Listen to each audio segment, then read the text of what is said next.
How's it going, everyone? Thank you so much for tuning back into the Runeterra Round Table podcast. I'm joined by none other than my co-host, Monte Cristo. How's it going over there, man?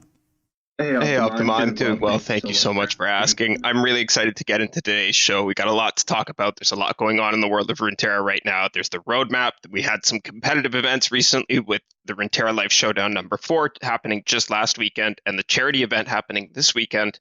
And then there's also the latest expansion, which has been out for over a week now. So we have a bit of more of a feel for the new champions. Like I said, can't wait to get into this, so I'm just going to go right ahead and start us off. Awesome. But before I do, I want to remind our viewers that we're now going to be releasing these forums on Mondays every week. I'm going to do my best to get these out for you guys, so you too can participate in our podcast. We'd like a little bit more feedback. We've been posting these on Reddit. We'll post it in the RuneterraLife Discord. I'll post it in my own Discord, and Optima will post it in his. So lots of places for you to find these. You guys to go find these forums. Twitter as well, of course. We would appreciate any feedback you guys have to give on the game, on anything else that you want to say. If there's a big collective answer and a lot of people feel the same way about certain things, we can then maybe use that as a way to go to Riot and be like, hey guys, clearly something ain't right. Let's change it. Yeah, exactly. We want the community to be able to not only feel a part of this podcast, but to also just voice their opinion on things that matter. So for sure, we would love to have you all participating. Yeah, and with that, I'm going to go ahead and get right into it. The first thing I wanted to talk about today, Optima, is how do you feel about the latest expansion and the new champions? Are there some clear winners? Are there some clear losers? Our Reddit, our little survey has some clear winners for sure. Yeah, for sure. I would say overall the expansion's been great. The fact that they tried to do something a little different with the event pass was really awesome. The cosmetics are great. And then as far as the champions, we got 4 new champions, which is always kind of that solid mark, kind of benchmark where you feel like you got quite a decent bit of new content to tweak around with. And as far as their strengths and weaknesses, for me, it's kind of straightforward. I would say that unfortunately, Nar does look like the clear winner of this patch. Turning into that enormous overwhelm unit with quick attack. Just a lot of keywords on that unit as far as generating one of the better cheap spells in the game in Pokestick. So Nar, amazing unit. And because he's Bandle City, he can also slot into so many decks. So it's just kind of hard to compete with that level of versatility. However, as far as maybe a runner-up, I would say Yuumi, as far as in the Pantheon Yuumi build, seems like a deck that's still kind of finding itself, but is not bad by any measure. And I'm excited to see maybe where Yuumi goes. But as far as the worst, I think that's definitely going to have to go to Udyr. He's just a little too expensive on top of he's just lacking. You have a card like Nar that has all these keywords and value, and then you have Udyr that's very heavily focusing on the 3-mana spell value, but that's just difficult in a region like Freljord that always wants to have like mana banked for like other stuff. So it's just hard for a region like Freljord to start trying to act like mana is something it could just be throwing around very easily. And you have things like Minimorph to kind of play against a strategy like Udyr where you like beef up one unit with a bunch of keywords and stats. So it'll be interesting to see where it goes. Lux Udyr is definitely not a terrible deck, but so far the results have not been impressive for Udyr by any measure, unfortunately. Even no matter how excited I was for him. What about you? Yeah, I feel much of the same way. I think I actually think Yuumi's one of the worst champions of the expansion. She is better than we initially thought. Yeah. She's worse than we initially thought, but better than we thought after the first couple days. Yeah, which is fair. She's okay. I think Udyr is definitely the loser of this patch. He's got to get some sort of buff. His level up not doing anything except giving him extra stats is kind of, Yeah. Like, give the guy... I know he doesn't have an ult in League, so, like, you can't really do... But, like, make his level up do something. Make him create a second stance. Let him stack stances at least. Like, do something. Yeah. Doesn't do anything right now. But Nar, of course, is the winner of this patch. He's so strong. Like you said, just too much going on in one package for me. I have no problem with him right now. I don't think he needs a hotfix nerf or anything like that. I do think he needs to be toned down a little bit eventually. Or, here's a crazy idea, bring everybody else up to his power level. That sounds fun to me. The Yeah. thing I like about Gnar is that while he can go into everything, which is just a symptom of him having too much right now, it's he really does power up certain archetypes like Gnar lines. This is a deck that's kind of been around for a little while with Trundle, but has never really found its legs because it just wasn't good enough. It had no fallback plan. You throw Gnar in that deck now, and suddenly it has a fallback plan. It can just kill you when before it couldn't. It has cycle. It has card draw that it didn't have before. It just adds a lot to the deck, and lets this deck be this new menacing tier 1 threat, whereas before it was relegated to tier 2, tier 3, maybe. Might even be generous with that tier 2, not gonna lie. But yeah, I think that's kind of also a really interesting deck building aspect for tournaments right now, and I think that's a really good thing that this expansion did. It's a little bit like, yeah, I want to play 3 Gnars. I want to play Gnar in every single deck, but I also now have to balance which decks are good enough without Gnar on their own to play, and which deck do I want to put Gnar in? Where does Gnar give me the most value? So I think this expansion's been really good on the whole. I think I've been having a lot of fun with Gnar Timelines. That's been my favorite deck. I know when we were talking a little bit yesterday, you said you haven't really found a favorite deck yet. Has that changed, Optima? Have you had some more time to play?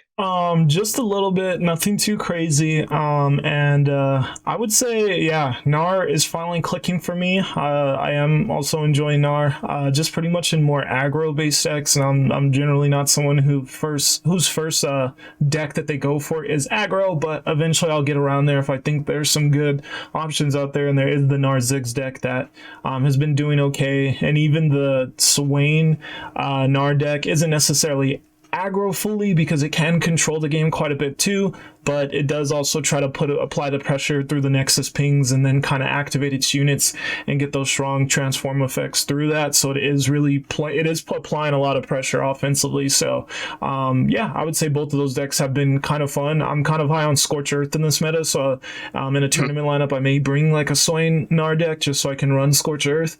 And yeah, that's definitely a fun one. I'm also trying to see if there's something there for Gnar and why am I forgetting his name? Our lovely pirate friend who needs the pings. Gangplank. Yeah, yes, Gangplank. I wanted to say everything in the game other than Gangplank, but yeah, thank you, Gangplank. I'm also seeing if there's a little layer to Gnar and Gangplank. Obviously, Ping City was a previous deck that focused on that Nexus ping and getting a leveled Gangplank pretty early on in the game, and Gnar does a pretty good job of taking advantage of that as well. So maybe you could slot him in for TF and have a much bigger offensive threat than TF, even though TF has that other value that he presents. But we did get wall up, so you can also get stun now without needing to go for like TF within the Bandle City package. So I think there can possibly be something there. So yeah, I'm also having a little bit of fun with Gnar. I did just want to echo your last point really quickly before we move on, but to not hold up this conversation for too long. Just that with Gnar, as far as these decks that he's like bumping up and giving a little bit more legs to, the Timelines deck is the perfect example for that. I would just say though, unfortunately, a lot of the other decks are just these Bandle City piles that are getting a lot of bumped up, because we do have like Bandle Tree that's getting pumped up. We have, I think, what was the other one? There's a few other ones like Bandle decks that are just getting pumped up by Gnar, and I want to see more of those Freljord decks getting pumped up by Gnar, specifically because of the fact that Freljord was the least played region in the just recent seasonals, and it was the least overall played of the last competitive format for the entirety of it. So I really want to see Freljord more present, and the fact that Gnar is doing that with concurrent timelines is pretty cool, because yeah, you want the region with the least play that got a bunch of buffs in that patch 3.0 to finally get some play, and it seems like Gnar can finally bring that to it. So yeah, I'm excited to hopefully see more Freljord in the meta. Yeah, super happy that Freljord is kind of back in action and kind of has some legs as a region once again.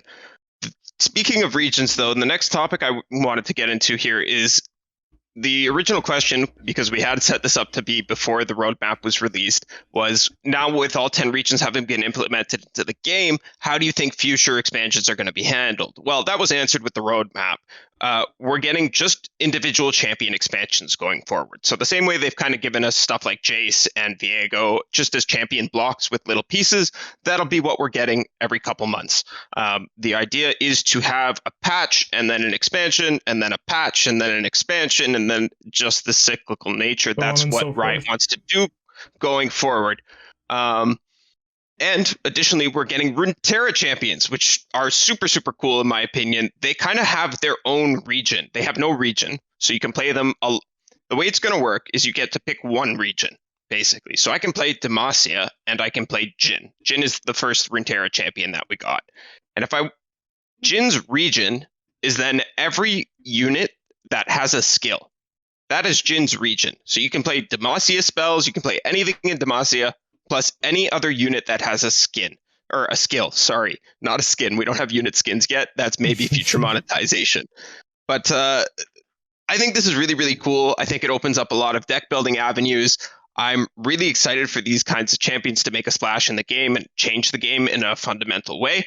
And I can't wait to see where the game goes once they're here.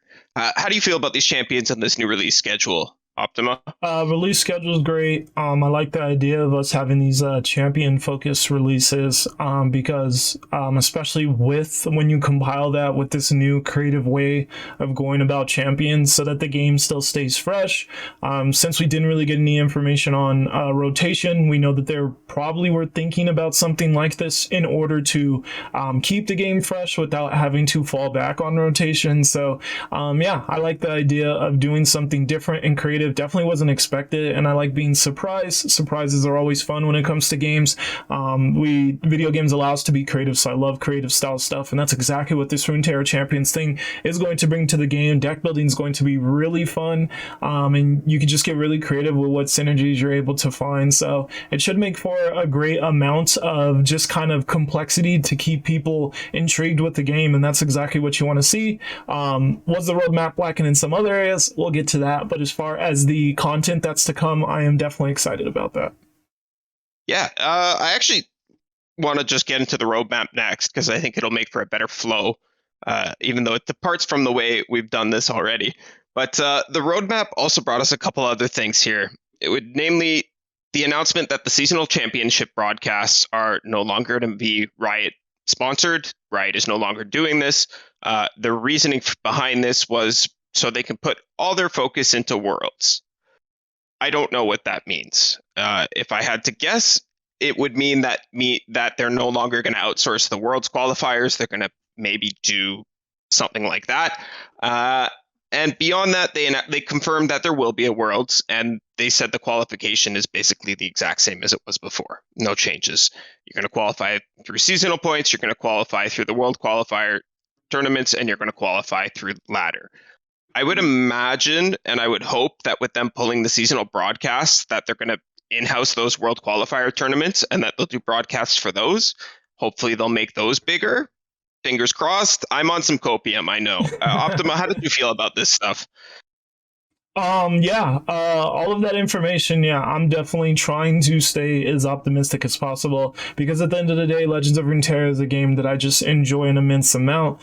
I think it's just the perfect kind of combination of complex with fun, and the fact that there is a lot of people, myself not so much, but a lot of people who do have all these ties to the champions that you create decks around within the game just make it that much more enjoyable for everyone. So I think it's just such an amazing competitive game. So obviously, I think anyone with a lot of interest and possibly even if they put energy and time invested it into the competitive scene, that they're going to be a little disappointed in this announcement just because we're losing something from the competitive scene with those seasonal broadcasts, and we're not really gaining anything. The structure for qualifying for Worlds is pretty much the same.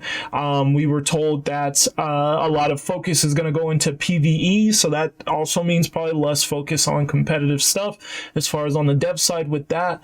So yeah, there's just some losses without a lot to then be like, well, we did at least get this. Like, there's not a lot to even say that for. Yeah. And just at the end of the day, I think the bar should be set at amplifying both of your modes, your casual stuff and your competitive stuff. That's where the bar should ideally be, but hopefully at the end of the day, if it keeps the game alive and we're able to figure things out as far as the community on the competitive end, then I'll be satisfied in the long run. But the immediate outlook for me is just a little disappointing. Not so much anything other than that, just a little disappointed that we didn't get a little bit more support and even just acknowledgement on the competitive community in such a big announcement.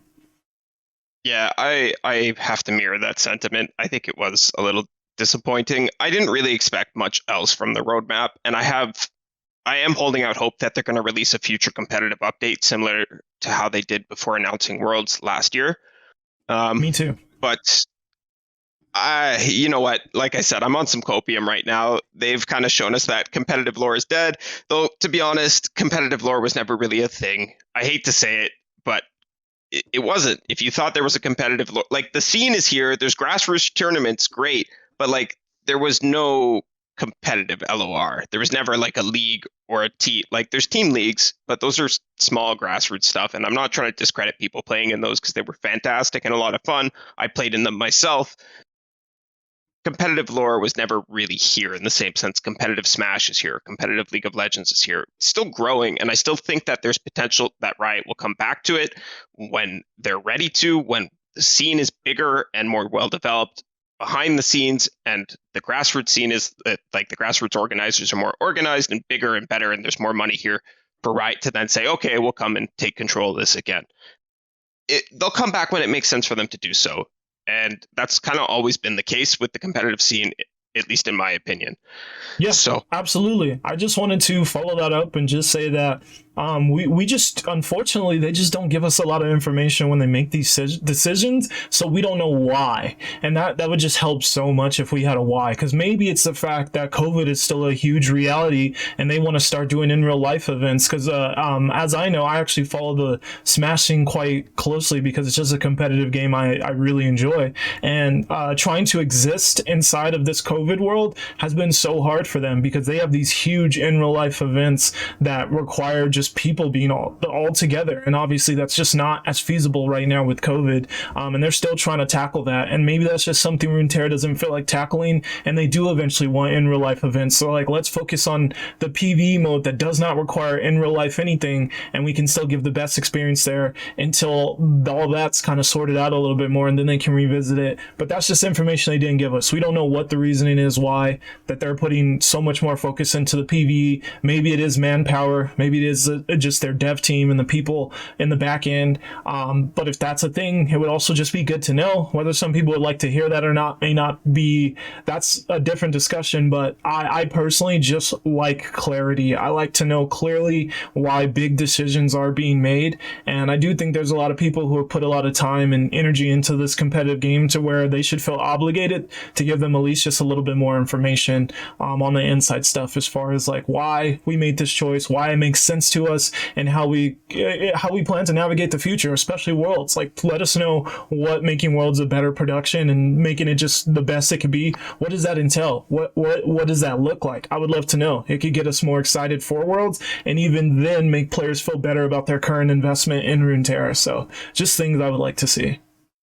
Yeah, I know the dev team really, really cares about this game. Yeah. I know that they care about making this game the best game it can be. And I know that the reason that they've probably been not so transparent is because they don't want to give us bad news, or I don't know the reason why they haven't been so transparent. I really wish that they would be a little bit more transparent with us as well, because transparency is good. Like, it doesn't really hurt us. Like, the only thing it does is make us more understanding, I think. Yeah. And like, there our may be some understanding is initial always like better. gripes, but I think in the long run, transparency is almost always best. Yeah. But with that, let's bring the focus back onto the grassroots scene and the competitive community. Last week, we had the RuneterraLife Showdown #4. That was a huge success. Great tournament. I went 9th place. I know we had some great people in the top So cut here. close. Yeah, it was really close. It was really, really close. But unfortunately, I didn't quite make it. I did lose to Fansora, who ended up winning the whole thing. And let me just dig up the name of the other winners because I am unprepared today. But while I'm doing that, how did you feel about the event, Optima? The event was great. We had some really cool decks come out of it. The number one seed going into the top cup was Sergey Tuvamos, who was actually the first seasonal winner. Apparently he won like that first round of seasonals. So just great to see a player with his history with the game come out to the tournament and have such a great showing. He did get upset by that 8 seed Fansora in the first round of top cup, but he still had a great 7 rounds of Swiss, and he actually brought such a creative lineup that was highlighted by the Affiliate Select stack that quite a few different players have now messed around with. I think we've kind of fallen into a place where we realize it's nothing amazing. Just Sergey's an amazing player, and that's why I was lurking for him. But still, it was cool to see a deck that is just completely different than what we've seen in a champion like a Phyllis that just so many people have wanted to see get to shine in such a high-level competitive event. We had Floppy Mudkip, who has a huge amount of success now in a bunch of grassroots tournaments as well as seasonal tournaments. We had Nunu, who had a great showing in the last seasonal tournament. We had Pinus, who's turning into just one of the best Runeterra players right now, who made it into the top cut. So just a star-studded top cut. 7 rounds of really entertaining games. You had a really good set, I think, against someone specifically that we tuned into. I can't remember if it was Shadox or someone else, but you had a really good set yourself as well that we were able to get on stream. So yeah, just really quality Runeterra action, exactly what you want to see in a competitive event like that. And I was just glad with the quality of games that we got and the diversity that we got at the end of the day. Yeah, it was a great event. I lost to Sergey as well. Sergey fucking rolled me. I had to ban that Lux deck. I was like, what the heck is this? No, thank you. I'm not playing against that. Might have been my undoing, to be honest, but what can you do? Yeah, no, I thought it was a really good event. I enjoyed watching it. I enjoyed playing in it. I can't wait for more. I know we talked a little bit about the Duos Cup yesterday when we did our first attempt at recording this, but we had some technical difficulties. So just for anybody out there interested in our Duos Cups and our future events, they are coming back if and when they can. And by that, I mean, we're going to have to work, Optima's going to work out stuff with sponsors, and then we'll get one set up for you as soon as that is possible. Monte enlightened me that there is still some decent interest there. I did definitely plan on working with the team to get out some like surveys just on what do you want to see more of from the competitive community, because we're always throwing around ideas, and especially now with that roadmap, I think specifically this is the time to just get a little creative, do things a little differently with the competitive scene so that you can ensure that fun is being prioritized, not just competition, fun as well. We love to have fun. That's why we play this game. And they can also help bridge that gap between casual and competitive, because we were told that the PvE mode Path of Champions has just an absurd amount of players on it. So let's try to get those players to come over to the competitive scene. So hopefully if we do things differently and show how fun this game can be, we can maybe help bridge that gap. So yeah, Duos Cup for sure. It's just about ironing out some sponsorship deals, and possibly doing it with a entry fee. It would be good to hear something on that as well, as far as the community, if they're okay with that. I know that it seems like most competitive players are becoming more open to that. And yeah, we could just get a good prize pool for you through entry fees and then a sponsor and put on a great show. So we're definitely hoping to do that down the line. Yeah, actually, I did ask in our survey about entry fees, and most people have responded with $5 to $10, maybe up to 20, maybe something roughly equivalent to 5% of the top prize. Given if the top prize is massive, that's obviously going to be a little bit too steep, but we'll see what we can do. People are definitely a little bit more open to the possibility of paid tournaments than I initially believed. So I'm glad to see that is the case, because it is helping fund the scene. And if we can continue to grow the grassroots scene this way, it's only going to be good for us as competitive players. Yeah, and sponsors don't always want to pay for casting, so it's like really awesome to have some help with getting people who spend like 4 hours of their day helping cast the tournament, like 4 to 6 hours. Yeah. That's a lot of time. It would be great to have a way to help get money in their pockets, for sure. Yeah, sponsors, if you've never had to sit down and do a cast, you should try it and then consider doing that unpaid. It's not that it's difficult. It is difficult, but not that it's like overtly hard work. But sitting there for 4 to 6 to 8 hours sometimes it can be very, very draining, and like it is work that deserves to be paid. Yeah. Casters work really, they put their all into the cast, and there's a huge difference between like a mid-level cast. Not everybody who gets up here and tries to cast does their best, right? But you can tell when a caster is really into their work, and they really hype up the tournament and the event that they're casting, and it really engages the audience a lot more. So people who do that and who give their all into it deserve to be recognized and compensated for it. So make sure that you're accounting for that when you're stepping up to sponsor an event. Yeah. You know, there's lots of people that go into making the event as good as it can be, and it only looks good on you too, right? Like if a caster comes away from something and says, yeah, that company treated me really well, I would love to do business with them again, it's good for you, right? And it made your event look good. If your caster's really happy about the event and they're really hyped up about the event, they're going to be more attractive and they're going to draw in more viewers because they're broadcasting it more. They're more energized on stream. The event becomes more hype. Then the viewers are going to think the event was better. And then that's only going to, again, feed back to looking good on you. So just remember that there's tournament organizers, there's casters, there's producers, there's all sorts of people that do back end stuff, and try and allot something for them. Yeah, absolutely. There's casting at its highest extent is such a admirable skill. And even so, even our quality grassroots casters who are still learning and getting better every single time they get an opportunity, they're doing their best. And at the end of the day, the biggest thing is the time commitment. Like we all have other things we could be doing with that time, investing it in other things. So the fact that they're there putting on a great show and trying their best to cast means that they should be compensated. So yeah, I'm huge on hopefully allowing the entry fees to help us just ensure that it's not an issue, and then hopefully continue to put the pressure on with these sponsors we work with and tell them that, hey, it would be nice though to even have you guys understanding that it should also come with the sponsorship as well. But if we can do it on our own, then that would at least make me feel a lot better about the situation. So definitely would love to do that moving forward. Use entry fees as a way to just fund casters, because we got some great ones. Yeah, and of course, most of it would go back into the prize pool. Yeah, of course, by far. And we would of course disclose whatever that split is going to be, what goes to funds, because I think that's only appropriate. But yeah, with that, let's talk about another event that we've got coming up, the charity event. There's a draft format. I'm casting. I'm really excited for this. There's a lot of great streamers. Max got the tracks, Cocky Baki, Grandpa Roji. Jay Sensational, Nibs. We also got Ultraman. We also got What Am I?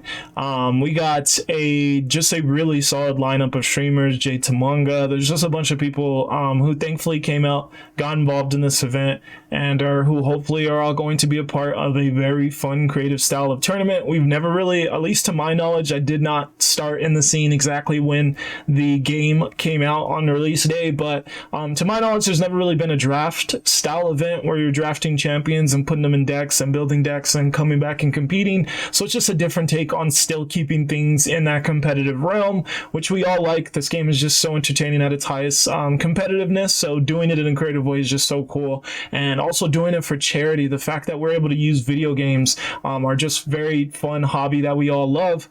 Use that to empower other people's lives, empower these sick children in hospitals who are getting isolated and also just missing out on their childhood and making memories. So the fact that they can at least have just that glimpse of joy while they play video games with other kids in the hospital, or just alone, play a game and hang out with the Gamers Outreach employee there. It's just really great to keep their spirits high in a difficult time, especially as a child. So I'm just such a huge fan of the cause that this is all for, and the fact that we're able to throw in some Runeterra and add a little bit of spice on it with the format is just the perfect situation. We up till right now, since this is our rehearsal of our initial recording, we have already passed the $5,000 mark in donations at this point. That was the goal that we were trying to meet. Overall, we have bumped up to 8,000 now, since we do expect a few more donations possibly during the weekend of fun as far as the draft and the tournament. But the fact that we reached that mark, and that it's just all came together and been a fun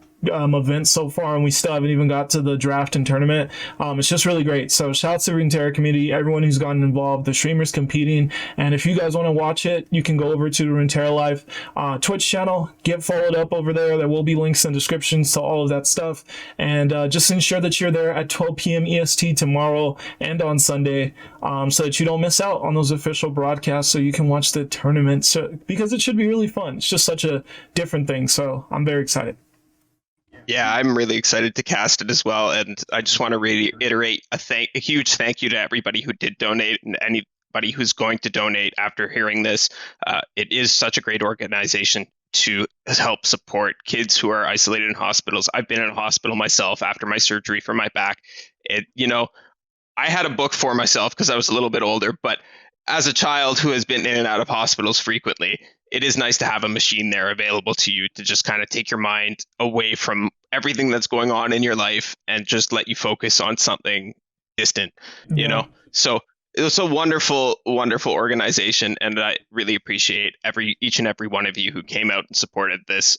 And special shout out to Max got the tracks as Dean of Students for that, because that man said he was going to match all the donations on Max's stream for a day. That's huge. Yeah, that's so cool. Max is so awesome. Huge shout out to that, man. That's really nice of him. And of course, just as nice to everybody else who donated was just as kind. Every donation matters, and no amount is insignificant. So with that, I think we've touched on just about everything that I had to talk about today. Is there anything you want to touch on before we wrap it up, Optima? Well, I think just to add another layer to this, since we are doing it on Friday now, and this is no longer our Thursday recording, a little bit more has shaken down in the community, more people voicing their opinions on this roadmap, and I just thought, why not? Let's throw in a little bit of our thoughts on it. We saw Mo Emotional, he put out a twit longer with his thoughts, kind of saying competitive's dead, but at least saying that if we were able to start up some kind of grassroots series that leads to more storylines and interest in the competitive players, that can maybe be a success. And yeah, just a few more opinions got thrown out there, even some EU players speaking up, saying how much worse it is for them because of the fact that their scene was already struggling as far as like keeping players and losing players, and just because they don't have grassroots tournaments and they have to play in NA tournaments on a Smurf account at kind of not the best of hours. I just want to hear a little bit of your thoughts on what was being spoken about. Do you think that people are still in overreacting mode, or how did you feel just about some of those things that were going on? So I think people have kind of digested the news at this point and are being like a little bit more reasonable with their takes. Yeah. I usually agree with Mo. In this case, I really agree with Mo. I kind of reiterated some of his sentiments earlier. There kind of never really was a competitive scene. Everybody was kind of deluding themselves. I don't think that it's like impossible there will be a competitive scene in the future. But yeah, I don't know. I think things are what they are, and we're just going to make do. I think we have some good people in the grassroots scene that are willing to pick up the torch, and we saw Runeterra Academy tweet out that they're interested in doing their own broadcast of the seasonals tournaments. Well, that's great. We saw Wisdom tweet out that, or at least I saw messages from Wisdom employees that they're not going anywhere, and that they're here to stay, and that I don't know how much I should actually disclose, but I was told that Wisdom, when they initially came into the scene, had plans to do bigger and better things beyond Fight Night. And then with the seasonal broadcast, that kind of went away because, well, they just picked up that torch. But who knows what we'll see out of them in the future. I know that the people there are really passionate about the game and our scene as well. There's some great people over there, Casanova, Blevins, Wondermellow, who does their social media stuff behind the scenes. A lot of people who really, really care about the Legends of Runeterra community. So I'm happy that we have all these wonderful organizers. Headmaster Red and Runeterra Academy doing great things. Their season 2 announcement's going to come out pretty soon, I'm sure. They want to do a broadcast coverage. I would be more than happy to work with them. I've worked with them in the past. They've been very, very kind to me and very good to me. So RuneterraLife, we as well. Also, I know responded to that Runeterra Academy tweet. Do you got any more news to talk about there, Optima? Any plans? Nothing set in stone yet, but me and Headmaster Red had already been in touch early into their first season about Runeterra Life kind of helping with broadcasting, because just I think their team event can be much bigger. I mean, you have talked about it previously, how fond both of us are of that idea and how much potential we think is there. So yeah, I had already been in touch with him, just saying like I would like to help with just getting more of the games streamed, because it's just like what they can get on stream on that Thursday night, but there's so many other sets happening that we're just not seeing. So I've already spoken to him with hoping that we can maybe get something done that where we can help just on the broadcasting end with getting more of those games just featured, and then possibly even adding some additional like YouTube series where we do like a update on like records in the league and stuff like that. Just make that as exciting and just as consistent to keep people engaged as you possibly can, because I don't think running another team-oriented league against them, competing against them, would be in the best interest of either entity. It would just be best if we can somehow work together on making that the best product. So yeah, definitely interested in trying to help where we can at Runeterra Life with what Runeterra Academy is doing. And I'm also interested in seeing what Wisdom does, because I have nothing but admiration for their professionalism and as far as everything they do, whether it's article publications, their broadcasts, or just the way that their employees hold themselves and the standards they have set within that company. So I'm a huge fan of them as well, and very much so look forward to see what they're cooking up. Fight Night's been one of the most storied, kind of consistent competitions within the community. So yeah, nothing but admiration for them. So that should also be interesting. As far as my thoughts though on the rest of what was kind of said, I just didn't like some of Mo's verbiage within his twit longer. I don't really like just hearing the words like competitive is dead, just because I feel like, just those words can come off a little too strong in my opinion, especially to people who are more easily influenced than myself and maybe some others.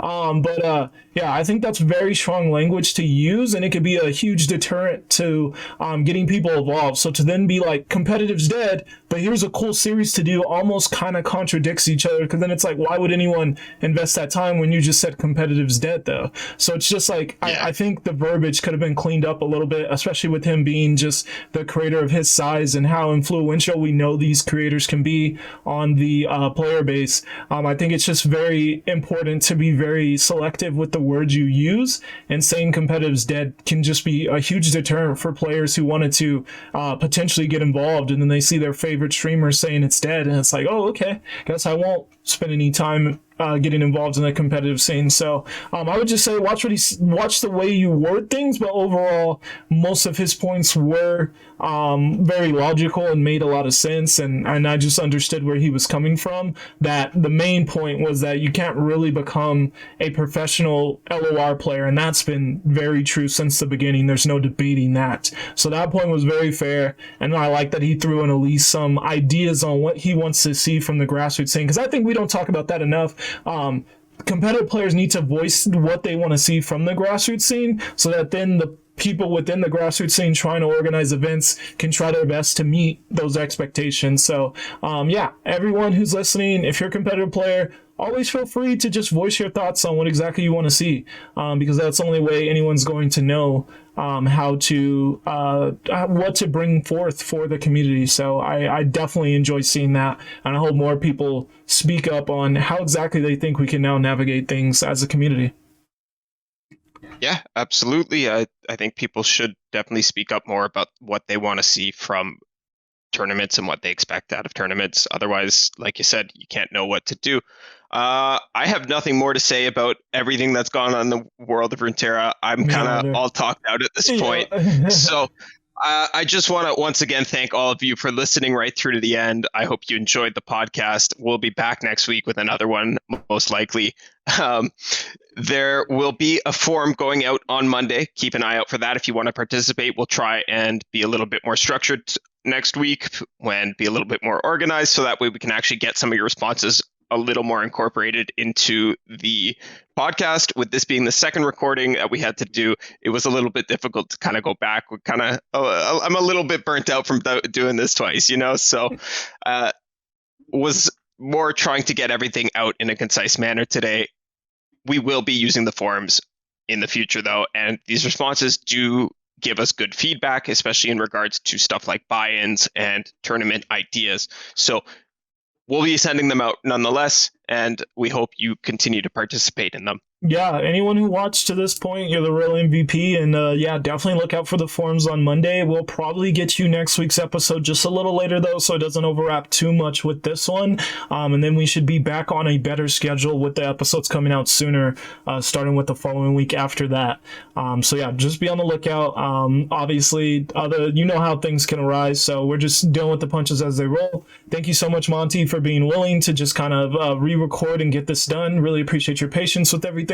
And thank you to everyone once again who supported the RuneterraLife Gamers Outreach charity event. I think it's a great moment for the community to get involved with charity. We don't have a lot of charitable things that happen. I think Max Scott tracks his charity tournaments, one of the only few ones I can really recollect. So it's cool to get more charity events going on in our community. It makes things look really good from the outside looking in, and I can't wait to see what else we have in store within the grassroots scene. And I appreciate anyone who supports all the different people getting involved, because now more than ever that investment is going to really need to be put back from the community, as far as the community just showing interest and all of that. So I don't have anything else to say. I appreciate those of you watching, and I guess we'll see you guys in the next one. For now, peace out. Everyone have a great rest of your day and a great weekend. We hope to see you in the RuneterraLife draft and RuneterraLife stream on Sunday and Saturday.